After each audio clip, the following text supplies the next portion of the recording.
కాకుండా ఎగుమతి అయిపోయింది, ఇప్పుడు ఎగుమతి అవుతున్నాయి కాదు, ఎగుమతి అయిపోయిన విషయాల్లో పట్టుకోవడం కొంత కష్టం. ఎంత మిక్స్ చేశారు, ఎంత పాళ్ళు కలిపారు, అసలు వీళ్ళకి చాలా ఇబ్బందులు కూడా ఉన్నాయి కదా ఇప్పుడు.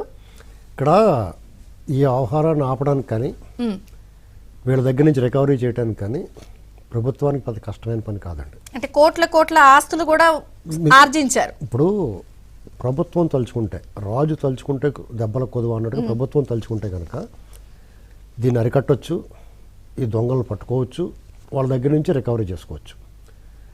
దీనికి ఏంటి అర్థం? అదే కదా సమస్య. ఎస్పీ పవన్ కళ్యాణ్ గారు డిప్యూటీ సీఎం కదా, ఆయన మామూలు సాధారణంగా సినిమా యాక్టరో లేకపోతే ఏదైతే రాకపోతే పర్లేదు.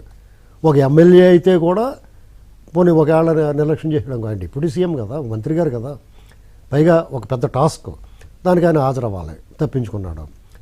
ఇప్పుడు మన కిరణ్ గారు చెప్పినట్టుగా అధికార యంత్రాంగం చాలా వరకు వైసీపీ వాళ్ళతో నిండిపోయిందన్నారు. అధికార యంత్రాంగం వైసీపీ వాళ్ళతో నిండిపోతే అది ప్రజలకు చెప్పి మీరు వాపోవటం వల్ల ఏంటి ప్రయోజనం? అంటే వీళ్ళే అయ్యో అయ్యో అని పెడబొబ్బలు పెడుతున్నారని అంటున్నారు మీరు. గత 5 ఏళ్లుగా లబోదీపం అన్నది వాళ్ళతో పాటు మేమేమి ఎదురు చూస్తాం, వీళ్ళు అధికారంలోకి వచ్చారు కాబట్టి ఖచ్చితంగా మంచి సర్పో సబ్బు వేసి కడిగేసి క్లీన్ చేసి పెడతారు, అందంగా స్వచ్ఛంగా ప్రక్షాళన చేస్తారు అనుకున్నాం. 6 నెలలు అయిపోయిన తర్వాత కూడా ఇంకా వాళ్ళే ఉన్నారని చెప్తే ఇది ఎవరి వైఫల్యం అనేటువంటి వాళ్ళు ఆలోచించుకోవాలి, ఆత్మపరిశీలన చేసుకోవాలి. ఇంకోటి ఏంటంటే అక్కడ ఉన్న నాయకులు పార్టీలకు అతీతంగా ఆ జిల్లాలో ఆ పోర్టుకు సంబంధించిన పెద్ద పెద్ద నాయకులు, చాలా సీనియర్ నాయకులు చాలామంది ఉన్నారు.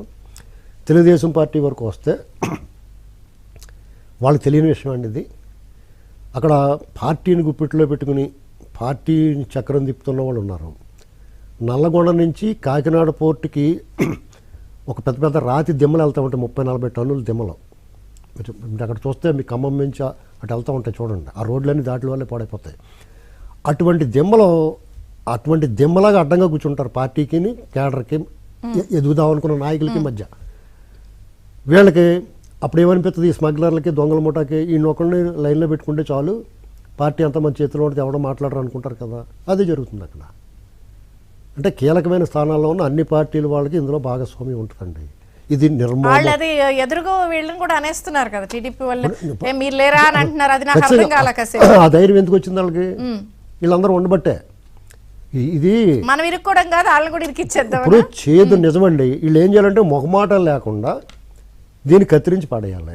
ఇప్పుడు ఒక అవకాశం వచ్చింది, వీళ్ళ చేతిలోకి వచ్చింది. ఇప్పుడు కనుక చంద్రశేఖర్ రెడ్డి అనేటువంటి అతన్ని ప్రాసిక్యూట్ చేయకపోయినా, అతని దగ్గర నుంచి అక్రమ సొమ్ముని రికవరీ చేయకపోయినా, అతన్ని జైల్లో పెట్టకపోయినా, ఈ గ్యాంగ్ నందని అరికట్టలేకపోయినా ఈ పాప భారాన్ని, ఈ అపనిందనే వీళ్ళు మొయ్యాలి. ఎందుకంటే వీళ్ళకి చాలా చెడ్డ పేరు వస్తుందండి.